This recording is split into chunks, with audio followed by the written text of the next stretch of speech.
1555.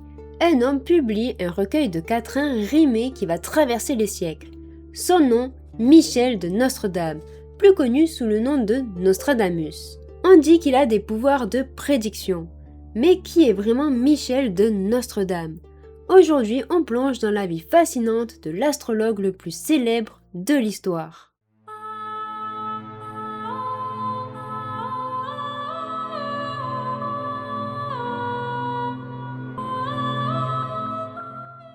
Michel de Nostredame est né en 1503 à Saint-Rémy de Provence.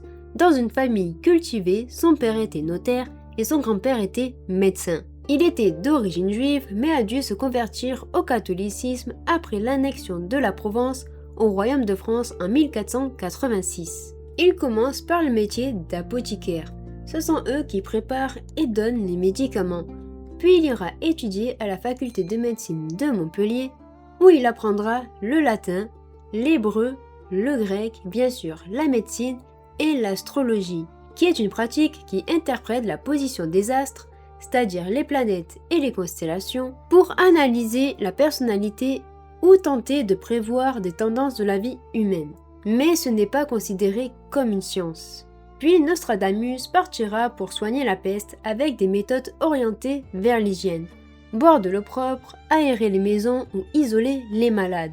Là où ses confrères utilisaient la saignée, qui consiste à prélever du sang, souvent en grande quantité, pour guérir les malades. Mais le drame frappe en 1530. Il perd sa femme et ses enfants de la peste. C'est après ce traumatisme qu'il va s'orienter vers l'astrologie. En 1547, il s'installe définitivement à Salon de Provence, où il fondera une nouvelle famille avec Anne Ponsard et ils ont eu 6 enfants. Son nom a été latinisé en Nostradamus. C'est vers cette période qu'il commence à écrire ses prophéties sous forme de quatrains rimés. À cette époque, l'astrologie et les divinations sont largement pratiquées. Dans les années 1550, il publie les almanachs annuels basés sur son supposé don de prédiction, qui rencontre un grand succès. En 1555, il publie son célèbre ouvrage Prophéties. Et c'est dans la même année que Nostradamus sera convié à la cour du roi Henri II et de la reine Catherine de Médicis. Cette dernière est une très grande adepte d'astrologie. Elle lui demandera même de réaliser l'horoscope de ses enfants. Puis en 1564, c'est Catherine de Médicis, accompagnée de son fils Charles IX, qui descendent à Salon de Provence pour rendre visite à Nostradamus. En 1559, le roi Henri II décède d'une blessure à l'œil lors d'un tournoi de joute. Pour certains, cette mort confirme les prophéties de Nostradamus avec ce verset. Le lion jeune, le vieux surmontera, en chant belliqueux par singulier duel. Dans cage d'or, les yeux lui crèvera. 2 classes, 1, puis mourir. Mort cruelle, ce qui renforcera sa réputation.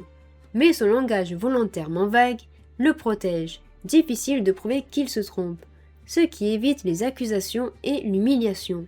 Le 2 juillet 1566, Nostradamus décédera d'une crise cardiaque à Salon de Provence. Aujourd'hui, les chercheurs pensent que Nostradamus n'avait pas de pouvoir de divination et que ses écrits sont volontairement ambigus, ce qui permet des interprétations multiples. Comme Peter le Mesurier, historien spécialiste de Nostradamus, concernant le texte lié à la prophétie du 11 septembre 2001. 5 et 40 degrés, ciel brûlera. Feu approché de la grande cité neuve, instant grand flamme, esparce fautera, quand on voudra les Normands faire preuve. Il explique que ces vers sont d'anciens faits historiques qui datent de 1139. Il représente la ville de Néapolis, qui veut dire ville neuve. Après une très grande résistance, les Napolitains remettent la ville aux Normands. Et cette ville est pas très loin du volcan Vésul. Peter le Mesurier explique que Nostradamus, pensant que l'histoire se répète toujours, a pris des anciens faits historiques et a aussi volé d'autres astrologues pour faire ses prophéties. Mais la plupart de ces faits et des horoscopes qu'il a faits sont fausses. Si on est persuadé de quelque chose, notre cerveau va tout faire pour créer des liens. Donc si on est persuadé qu'un texte de Nostradamus relate des faits, notre cerveau va tout faire pour en créer, même s'il n'y en a pas. Maintenant, direction la capitale, Paris, où on retrouve Nostradamus dans le musée Grévin. Et maintenant, on va complètement à l'opposé dans le sud de la France, et plus précisément à Salon de Provence, où on pouvait retrouver une peinture qui représentait Nostradamus. Cette peinture était dans le vieux salon, mais a été remplacée par une autre peinture. On voit toujours Nostradamus, mais cette fois il est sur un balcon avec Catherine de Médicis et Charles IX.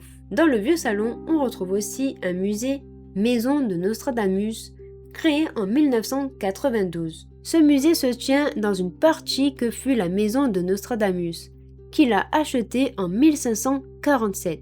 Mais ce n'est pas tout. À Salon de Provence, tous les mois de juin, on pouvait retrouver la reconstitution historique. Je dis bien on pouvait, car depuis le Covid, chaque année il annule pour diverses raisons. La reconstitution historique se déroulait pendant 3 jours. Et Salon de Provence faisait un bond dans le passé, et plus précisément en 1564. Pendant cette reconstitution, Salon était décoré. Il y avait des stands, des jeux en bois du Moyen-Âge, des baux de paille un peu partout dans le vieux salon, et un défilé avec des nobles, des paysans qui dansaient et qui donnaient des tiges de lavande aux personnes qui regardaient le défilé,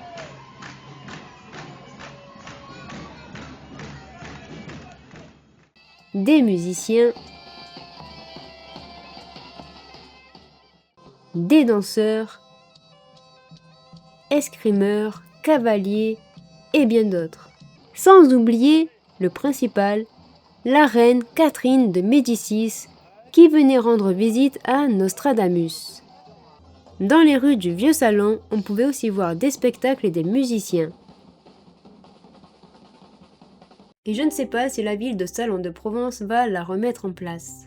Nostradamus, astrologue chanceux ou véritable oracle. Une chose est sûre, c'est qu'il a compris une chose fondamentale sur l'humain. On a un besoin viscéral de donner un sens au chaos de l'histoire. Et tant que le futur sera incertain, ces quatrains continueront de fasciner. Si vous avez des personnes de l'histoire à me proposer, n'hésitez pas à me le mettre en commentaire. Et comme d'habitude, si la vidéo vous a plu, n'oubliez pas de mettre un pouce bleu, de vous abonner si ce n'est pas déjà fait. Et nous, on se retrouve pour d'autres mythes. Bye!